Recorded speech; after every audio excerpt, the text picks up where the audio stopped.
and welcome to Teen Focus. I'm Carson Taylor, a junior at Aurora High School. And I'm Delaney Monroe, a senior at Nordonia High School. And we're your new Teen Focus hosts. Today, we're interviewing people that they're helping youth from across our area. So our first guest is Wendy Crann, the Executive Director of W.A.G.S for Kids. So welcome to our show. Can you tell us more about what W.A.G.S for Kids is? Well, W.A.G.S for Kids stands for Working Animals Giving Service for Kids. And we train and place mobility assistance and autism spectrum disorder service animals to children in Northeast Ohio and Central Ohio. Mm-hmm. I've also heard a lot about Kids Who Can. Can you tell me a little bit more about that? Well, Kids Who Can is a program that we developed probably 3.5, 4 years ago to engage kids your ages actually in doing projects, community service projects, or finding ways to get involved in community service for children who don't have the abilities that they do. Oh, that's awesome. Yeah. And what kind of disabilities do these dogs help with? Well, mobility assistance is actually things that you might think of a person in a wheelchair, a person unsteady on their feet. We do brace dogs, which sort of take the place of walkers and canes for kids who aren't walking steady on their feet. And for children in wheelchairs, dogs learn a variety of tasks. Some things like the movies, opening doors and turning on lights and getting you a bottle of water from the refrigerator. Wow. And we teach all of those things. That's so cool. Yeah. So how could cool. a family get a service dog? Well, the criteria for getting a service dog is really the Americans with Disabilities Act of 1990, and they have provisions in that act that say if you have a disability of a certain kind, you're entitled to have a service dog with you. Pretty much kids who need us and families who have kids who need us know where to find us through United Cerebral Palsy, through Autism Speaks, through Muscular Dystrophy Association. We don't have any trouble having kids and families know who to go to if they need a service dog in Ohio. Yeah, that is so awesome. How did you first get involved with W.A.G.S for Kids? It actually started around Christmas of about 2003, I think is when it started. And it started with one dog in my house, and I was an animal trainer, my husband a former special education teacher. And in training dogs for most of my life, not for children, we discovered a way to train them to assist children. And that was the beginning. Awesome. Yeah. Can you tell us a little bit more about the training? They seem amazing. Well, she was trained actually, sit. She was trained actually for a child with autism, and she is a service dog, and I bring her out when I do things out in public. She's so cute. The training really takes about 18 months to 2 years, and we start with puppies, and we train them right from the very beginning on all the things we need them to know for a dog, for a child under the autism spectrum disorder umbrella. Most of what they do is compassionate positioning, a lot of emotional support, task assignments for the child who may have trouble communicating and reaching out in ways that other children can. That's so cool. How does the process of training dogs to be service dogs begin? It begins with the most important thing I have found over the years, and that's picking the right puppy. And it really is about a background that I have and the rest of our training staff has in identifying things called temperament, disposition, and a thing called attention to task. And if we see that in puppies, there's a lot that they have to learn, and so we want a dog that's going to pay attention and learn it. Yeah, wow. Do you take all breeds of dogs? Like, how do you select? Well, we don't actually take all breeds of dogs, and that's only because these dogs are specifically for children. And so when kids go out in public, we need sort of a square-headed, soft-expressioned animal so they don't cause distress from people seeing them out on the street. Service dogs are probably more welcomed now than they were 10 years ago, but hopefully in the next 10 years there even going to be more access for service dogs out in public. Yeah. And so the breeds we use are golden retrievers, Labrador retrievers, standard poodles, and what Poe is, which is a doodle mixture of sorts. But she's actually a Labradoodle that was bred with a golden doodle, so she's a real mutt. That's what she is. Yes. How long would it take to get one of these cute puppies? To get one? Yeah. Well, Families apply when they sense a need in their household, and we don't have a downward limit of age. I mean, we've placed dogs in families of children who were as young as just 4 years old. Wow. The upward limit of when a family can reach out to us is 18. And after that, there are lots of organizations that you can apply to for dogs for adults. But in terms of dogs for children, we are the only organization in Ohio that exclusively trains for children, and one of 2 organizations that trains for autism spectrum disorder. Wow. Yeah, I know you would hope it would be more available, and right now it just isn't. So, wow, yeah. Is there a way that other individuals could get involved with helping WAGS for Kids? Well, for sure, teens who are interested can look into our Kids Who Can program. It's all about doing the things that you enjoy doing and doing them for the benefit of somebody else. And our website is available. It's www.wags4kids.org, and that's where we are, and that's how to find us. And I hope it's easy to remember. And everybody sends us an email and tells us how they want to get involved. Yeah, that's awesome.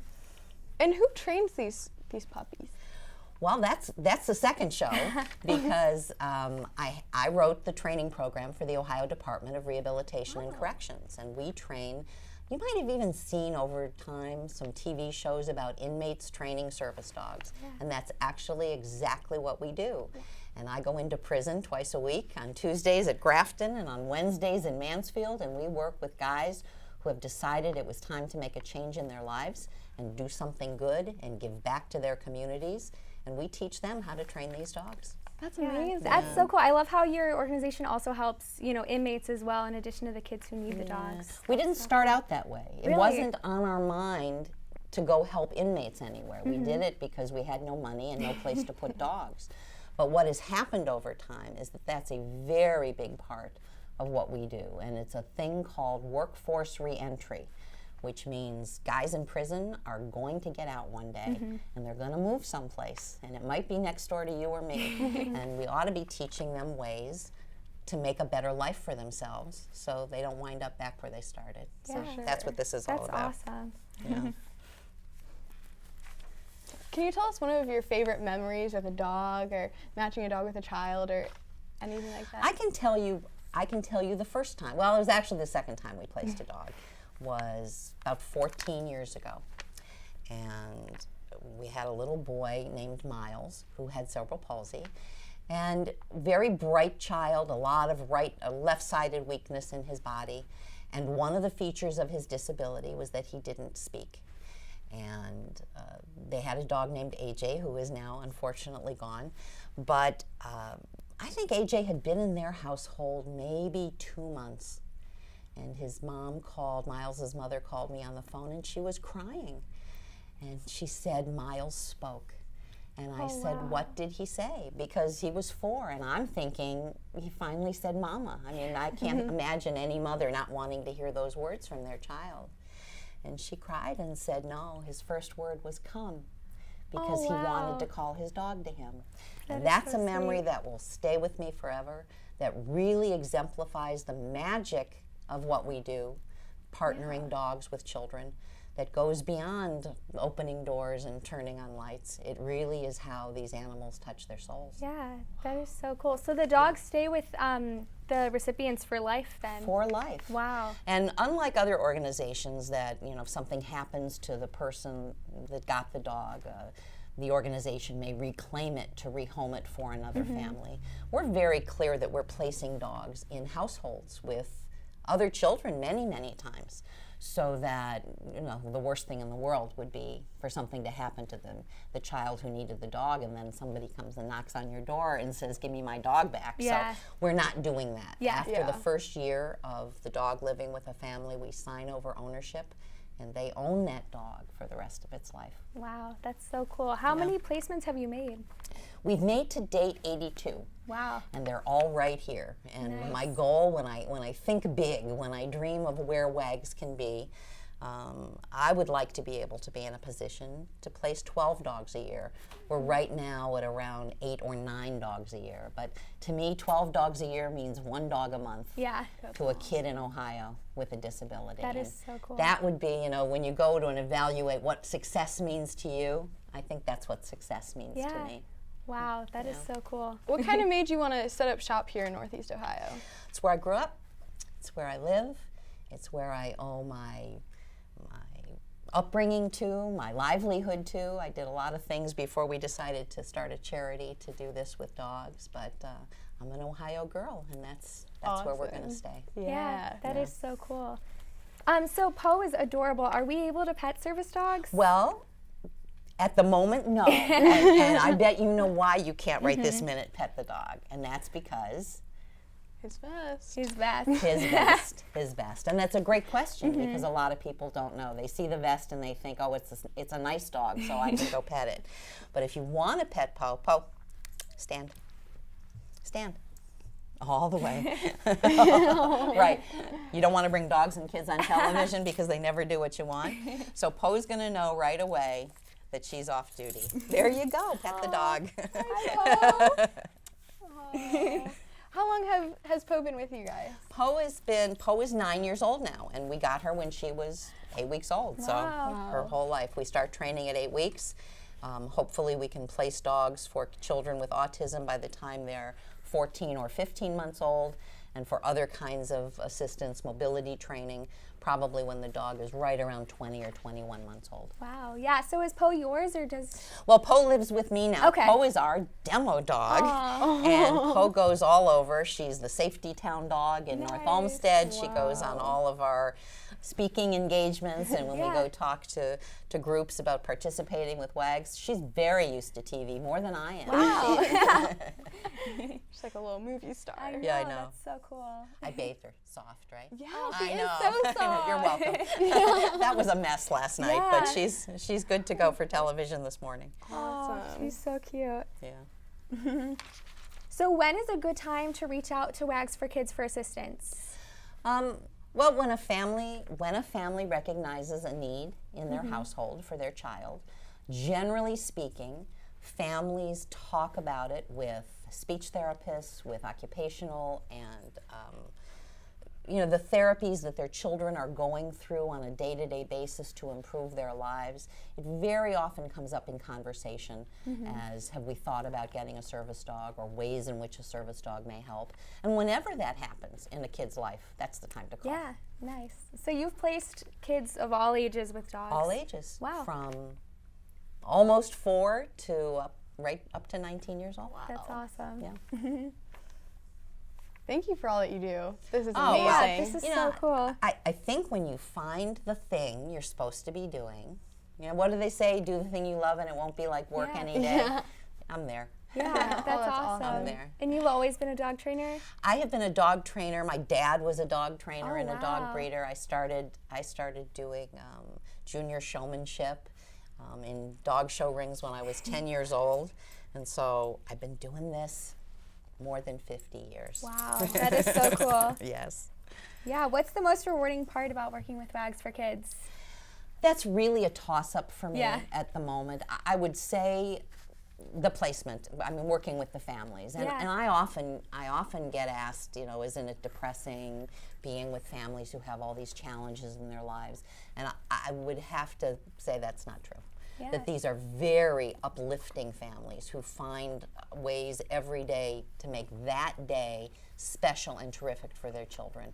And there hasn't been a bad one in the bunch. Yeah. But the thought of being a catalyst to change someone's life, like the inmates that we work with, that have had, they've had a rough go, and a lot of what goes on that winds them up in prison is not of their own doing. Yeah. That if they want a second chance, there is, if you believe in second chances for yourself, then you really have to believe in second chances for everybody. Yeah, that is so awesome. That's what I believe. Great. Well, thank you so much for coming, Wendy. It was great to have you on the show. So happy to be here. And thank you, Puppy. Good luck. I know, she's a pro. She's a real pro, that one. When we come back, we'll learn all about Girls on the Run.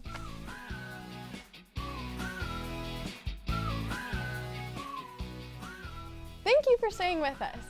Now we're here with Robyn Cutler, the Executive Director at Northeast Ohio's Girls on the Run, who's here to tell us that there's a lot more to the program than just running. Thank you so much for having me. Thank you. I have been Council Director for Girls on the Run and founder of the chapter in this area for 11 years. So it has been quite the journey, and I've been so excited to be on it. Yeah, so can you tell us what Girls on the Run is all about? So first, Girls on the Run is a national program out of Charlotte, North Carolina, and there are 224 councils around the country. And to everybody's surprise, it's not a running program. So Girls on the Run is this self-esteem, character building program for young girls ages 8 to 15. Awesome. So basically we meet with girls and talk about any topic around gossip, bullying, healthy eating, being a girl of your word that will build integrity and strength within these girls. Yeah, that sounds so cool. How did it get started? So there's a woman, Molly Barker, who is she's not as active in the program now as she used to be, but she founded this program in 1996 because for her journey in middle school was really rough. She fell into that place called the girl box, which maybe you all know about when you're in middle school and life just isn't making sense. And you start, wondering, am I tall enough? Am I pretty enough? Am I, flirty enough? Am I smart enough? And she kind of fell into that pattern, and she was a very high achiever at the same time. So she really excelled, but she never had self-confidence to kind of feel like she fit in. And she started making some rough choices just due to a lack of self-confidence. And as she went through her life, she became a 4-time Ironwoman competitor. Wow. And she was just on this cycle of never feeling like, even with that she was achieving her goal.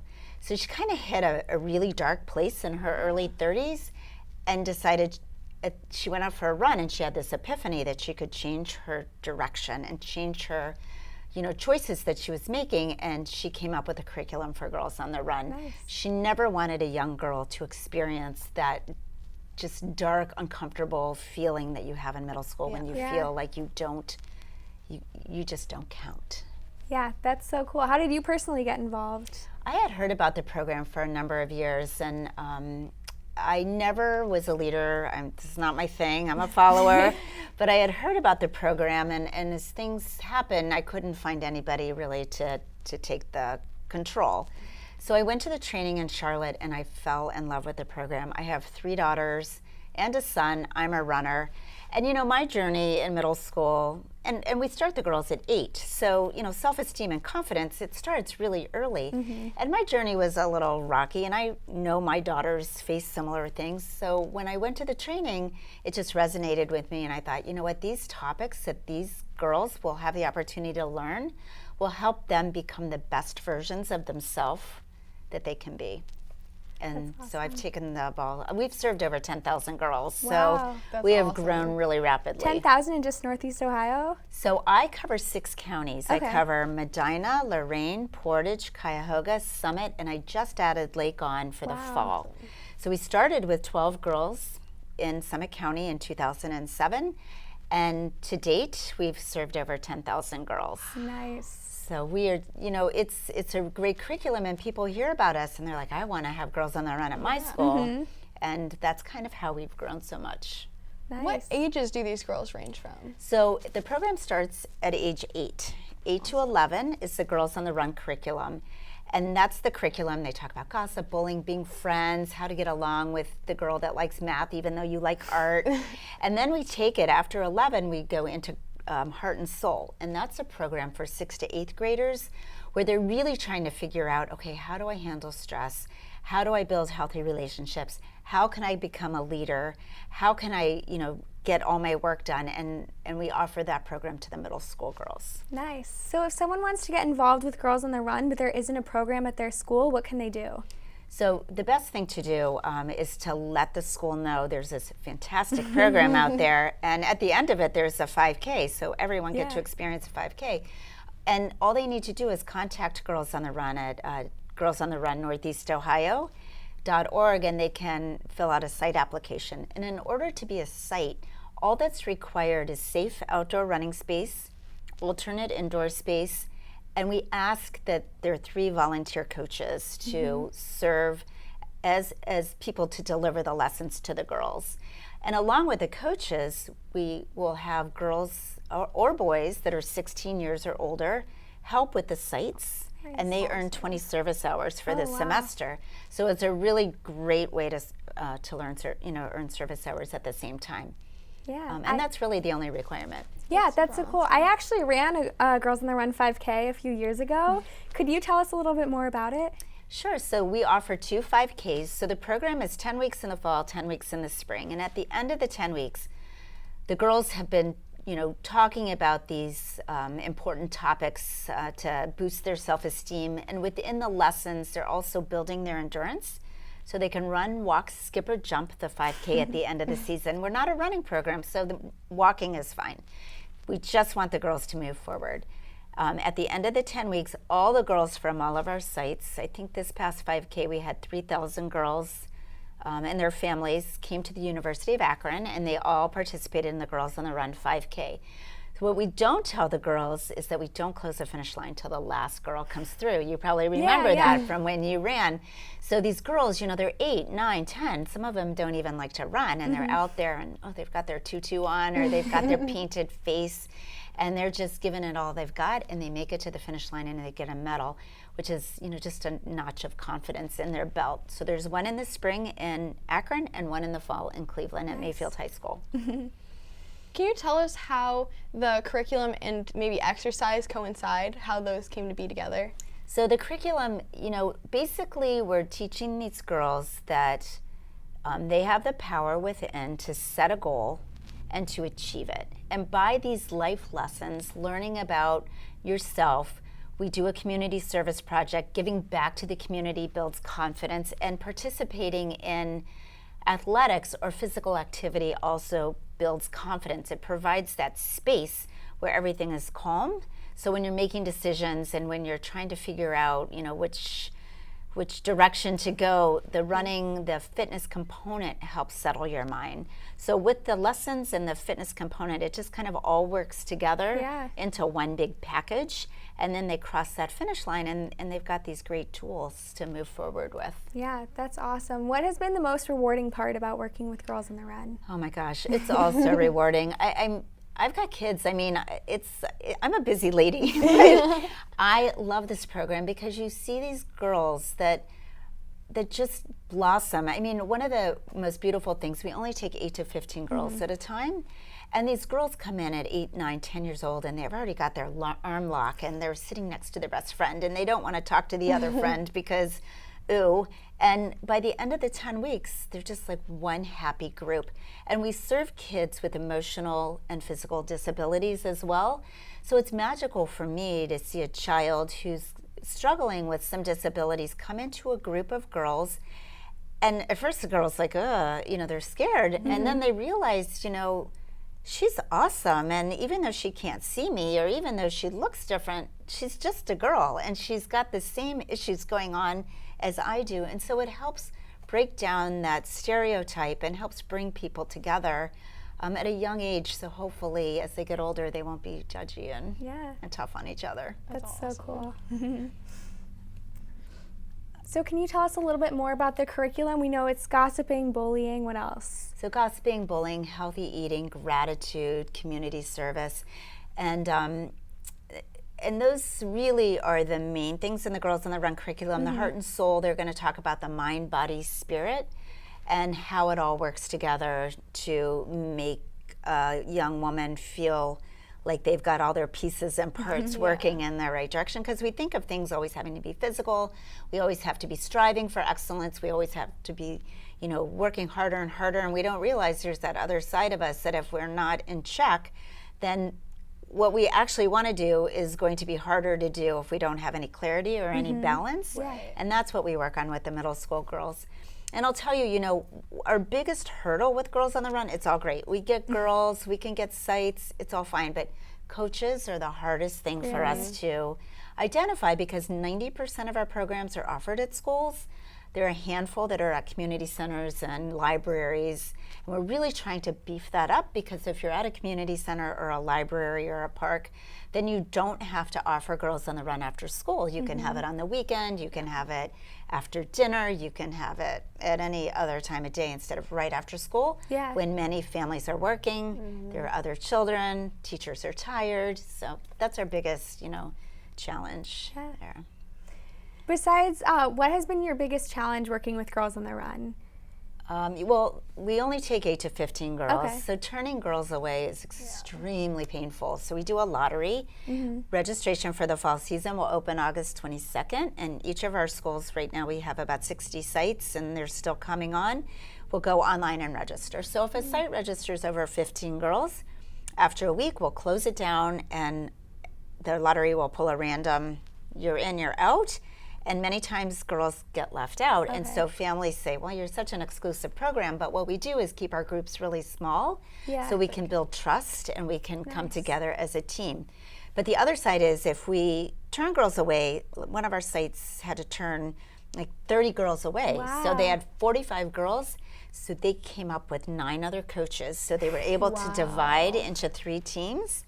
And that school has 45 girls, 3 teams. They meet separate times, separate days, and then we don't have to turn girls away. Good, So again, it goes back to that volunteer component, which is so integral into what we do. Yeah, so if someone's interested in becoming a volunteer, how can they do that? Oh, check out our website at Girls on the Run, northeastohio.org. If you go Googling Girls on the Run, you could end up with Wisconsin, with Washington, D.C. So put Northeast Ohio in. We have a great website with a lot of fantastic information on there. That's awesome. What is maybe something, if you're a coach, that you should have, like a quality that... Kindness.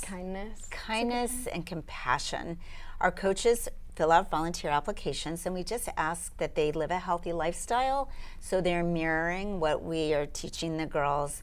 We need them to have a time commitment, and we need them to have kindness and compassion and patience, because girls will be girls and they're working with them right after school. And the major goal is, if we veer from the curriculum with the coaches and the girls, if it's one of those days, everyone goes home happy. So nothing should rattle anyone, and they should be happy, and people need to bring that with them when they come.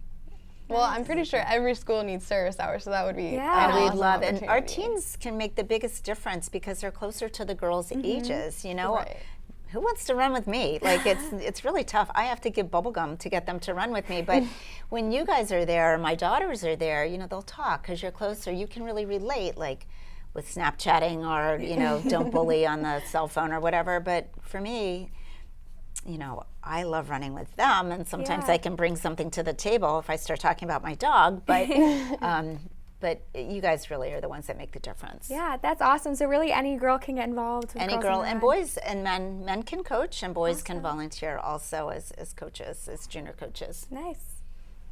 So where can we find all of this information? So again, I would check out the website because it is a plethora of information, from coaching to volunteering. We have volunteer opportunities that don't require coaching, being a champion or an ambassador in your community, working at the office, helping with our supply bags. We give the coaches all the materials they need. So if we have a season with 90 different teams, we give them 2 bags of stuff, pens, paper, all of that. It's all got to be prepared. So the website will have all of that listed on it, and it's really a great resource for anybody looking to get involved. Awesome. Yeah, that is awesome. Thank you so much, Robyn, and thank you for coming onto the show. Thank you for watching Teen Focus. We will see you next time.